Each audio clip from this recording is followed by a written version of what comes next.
Good morning students. Motion in resisting medium dynamics का जो chapter third है आपका, इसका हम ऑनलाइन लेक्चर थर्ड आज हम एक्सप्लेन कर रहे हैं। इसकी पीडीएफ मैंने ऑलरेडी आपके ग्रुप्स में अपलोड कर दी है, ताकि एक दिन पहले आप उसको नोट डाउन कर लें अपने रजिस्टर में, एक बार आप खुद से उसको ट्राई कर लें समझने के लिए। और आज मैं इसको शॉर्ट में आपको एक्सप्लेन कर रहा हूँ। देखिए, आप आर्टिकल जो हमको आज करना है, इसका टाइटल है ये, vertical motion under resistance proportional to square of the velocity. मतलब मेन बात इन शब्दों में छिपी हुई है कि हमारा जो रेजिस्टेंस फोर्स है वो स्क्वायर ऑफ द वेलोसिटी के प्रोपोर्शनल है। मतलब रेजिस्टेंस फोर्स है हमारा proportional square of the velocity. इसके पहले जो हमने आर्टिकल किया था उसमें रेजिस्टेंस फोर्स हमारा प्रोपोर्शनल था 1 पावर ऑफ द वेलोसिटी। ये देखिए इधर सामने आपको दिख रहा होगा, यहाँ पर हमने 2 पावर हटा दी है। ये वाला आर्टिकल हम पहले कर चुके हैं, जिसमें यहाँ पर रेजिस्टेंस फोर्स वेलोसिटी की 1 पावर के प्रोपोर्शनल था। और आज जो हम आर्टिकल कर रहे हैं इसमें रेजिस्टेंस फोर्स वेलोसिटी के स्क्वायर के प्रोपोर्शनल है। तो ये डिफरेंस आपको इस इक्वेशन में ऑब्जर्व हो रहा होगा। ये सेम इक्वेशन है जो मैंने पहले लिखी थी, बस यहाँ पर पिछले वाले आर्टिकल में लिखी थी, बस यहाँ पर 2 पावर नहीं थी। ठीक है, और उसी तरह से सेम लॉजिक्स हैं। 1 ऑब्टेन की मैंने, 1 के बाद मैंने 2 ऑब्टेन की। अब अगर आप इस 2 को भी आप क्या कीजिए, पिछला वाला आर्टिकल सामने रखिए जो मैंने करवाया था आपको, आपने उसको नोट डाउन कर लिया होगा, उसको आप यहाँ पर कंपेयर करते चलिए। तो आप नोट करेंगे उस वाले आर्टिकल में ये दोनों 2 पावर यहाँ नहीं आई थी। यहाँ पर इस जगह हमारे पास एक्सप्रेशन क्या आया था ब्रैकेट में, 1 minus small v upon capital V पिछले वाले आर्टिकल में। अब सिर्फ यही डिफरेंस चल रहा है, इसलिए मैं इसको नट शेल में ही बता रहा हूँ आपको। इसके बाद मैंने आपको क्या बताया था, याद कीजिए आप, कि मैंने आपको पूरा एक मैप बना के बताया था, एक नक्शा बना के बताया था कि हम पहले 1 से 2 ऑब्टेन करेंगे, 2 से हम 3 ऑब्टेन करेंगे, और 2 से ही हम 4 ऑब्टेन करेंगे, और फिर 5 हम ऑब्टेन करेंगे 4 से, है ना। तो अब ये जो मेरी इक्वेशन नंबर 2 है आपकी, इसी को मैंने वेरिएबल्स, इसी से मुझे अब 3 ऑब्टेन करनी है।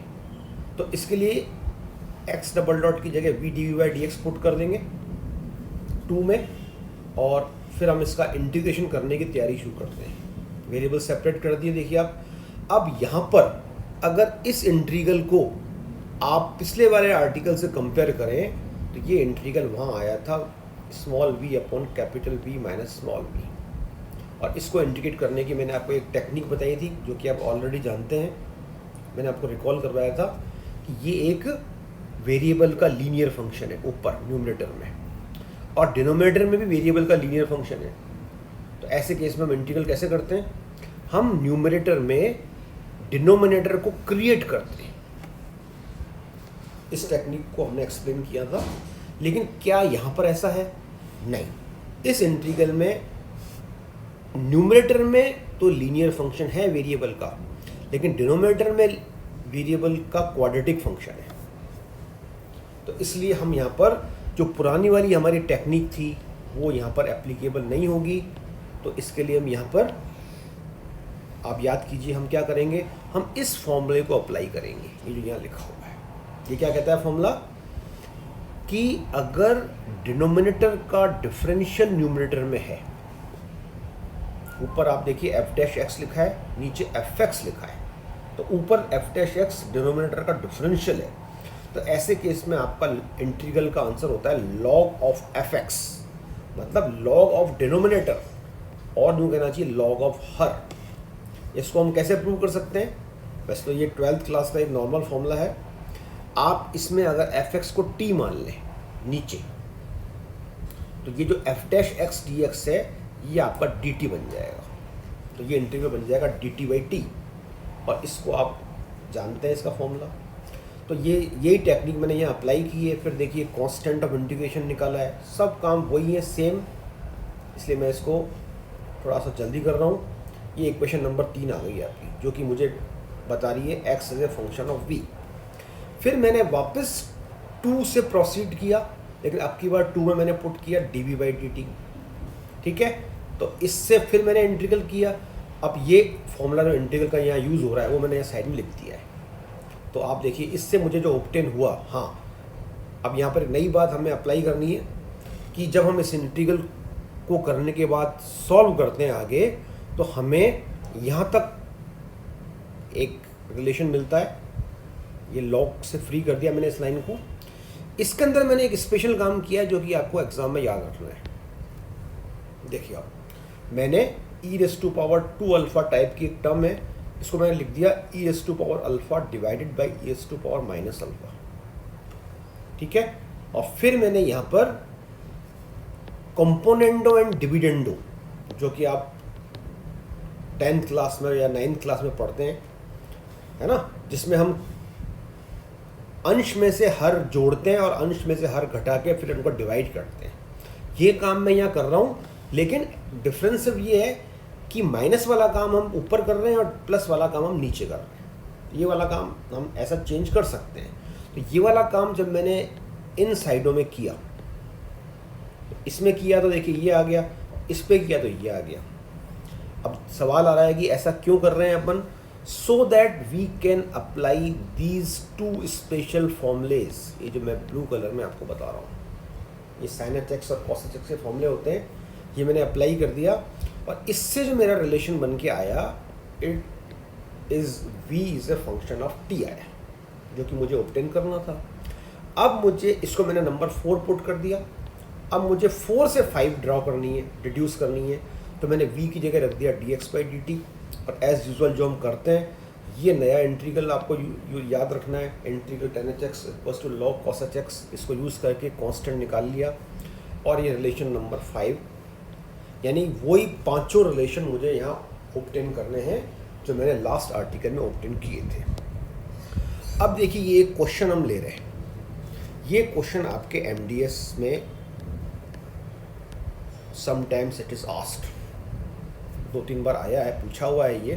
तो अगर आप इस मतलब को पूरा रीड करें तो इसमें मेन आपको क्या पता करना है कि पार्टिकल का मोशन वर्टिकली डाउनवर्ड्स है या अपवर्ड्स है। चूंकि हमने आर्टिकल अभी केवल डाउनवर्ड्स के किए हैं, तो ये क्वेश्चन मैंने डाउनवर्ड्स मोशन से रिलेटेड ही लिया है। डाउनवर्ड मोशन में हमने 2 तरह के आर्टिकल किए हैं। एक तो ए आर्टिकल जिसमें resistance force proportional to velocity की पावर 1 था, और बी आर्टिकल जो हमने अभी जस्ट किया, इसमें रेजिस्टेंस फोर्स वेलोसिटी की पावर 2 है। तो यहाँ पर आप पढ़ के बताइए मुझे रेजिस्टेंस फोर्स कैसा है। तो देखिए यहाँ से पढ़ते हैं हम, whose resistance is mu times the velocity. Velocity लिखा है simple, square of the velocity नहीं लिखा है। ओके, तो इसका मतलब ये हमारा ए वाला आर्टिकल यहाँ पर हम चलेगा हमारा। लेकिन अब डिफरेंस यहाँ पर ये है कि जो हम सबसे स्टार्टिंग लाइन लिखेंगे, जिसको हम कहते हैं इक्वेशन ऑफ मोशन, आप याद कीजिए आर्टिकल में हमने इस जगह लैम्डा लिखा था, क्योंकि वहां पर हमको सिर्फ ये गिवन था कि resistance force proportional to velocity था, resistance force proportional to velocity था। तो हमने अपनी चॉइस से यहाँ पर कांस्टेंट कुछ भी लेना था तो हमने लैम्डा ले लिया था। लेकिन अब ये कांस्टेंट हमको अपनी चॉइस से न लेकर हमको क्वेश्चन में ही गिवन है। आप देखिए यहाँ पर क्या लिखा है, रेजिस्टेंस इज म्यू टाइम्स। तो ये कांस्टेंट भी हमको क्वेश्चन में गिवन है। ये इस क्वेश्चन की एक नोटिसेबल बात है जो कि आपको याद रखनी है।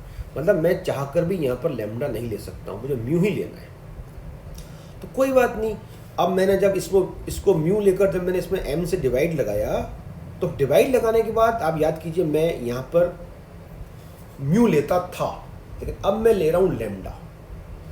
मतलब I am assuming lambda equals to mu by M, जबकि आर्टिकल में हमने म्यू को लैम्डा बाई एम एज्यूम किया था। ये डिफरेंस है साहब। आई होप जिन्होंने पहले वाला किया होगा उनको तो ये बात क्लियर समझ में आ रही होगी। फिर अब हमें इसमें फाइंड क्या करना है, सीधे उस पर हम फोकस करते हैं। हमको ये रिलेशन मतलब डिड्यूस करना है, प्रूव करना है। ये रिलेशन और कुछ नहीं बल्कि x is a function of t है। एक तरह से हम कह सकते हैं ये इक्वेशन नंबर 5 है हमारे आर्टिकल की, ठीक है। तो हमको इक्वेशन नंबर 5 डिड्यूस करनी है।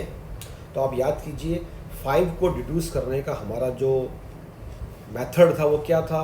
हम पहले 1 से 2 पे पहुंचते थे, 2 से एक बार 3 पे, फिर 4 पे, फिर 4 से 5 पे पहुंचते थे। तो अब अगर मुझे इस क्वेश्चन में 5 इक्वेशन डिड्यूस करनी है तो मैं सीधे 2 से इस रास्ते को फॉलो करूंगा। मैं 2 से 4 पे पहुंचूंगा, 4 से 5 पे पहुंचूंगा। मैं 2 से 3 को डिड्यूस करने का काम क्यों करूं?